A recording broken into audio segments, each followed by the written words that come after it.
Ang pabo, may itlog na, may itlogan na silang maayos.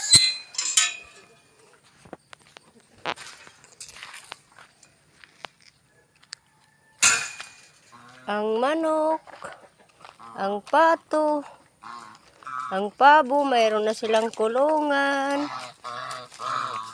May itlog na sila. Hindi na sila mag-aaway-away.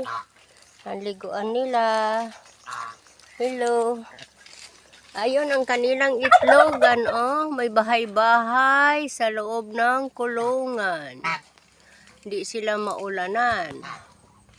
Ayan.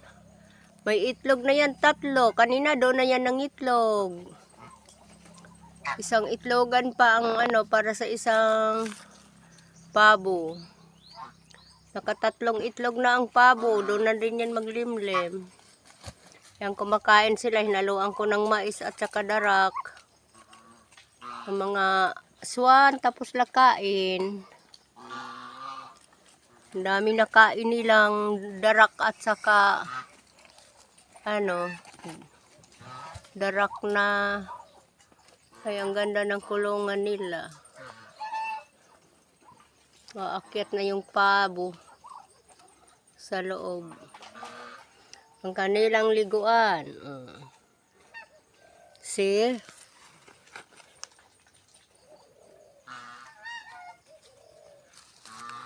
Oh, mayroon ng bahay-bahay sila, well. May kulungan na. Hindi na sila mag-aaway. Ginawa ni Kambal. Bumili ako ng sa 20 na pawid at saka tali. Ang pato, pabo, saka pato. Pato na lang, kukulungin ko pa rin ang pato. Papakulong ko kay Kambal. Yan. Para may itlogan silang maayos.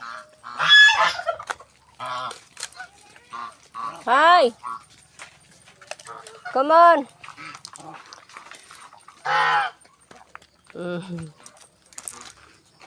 Itlogan ng ng swan.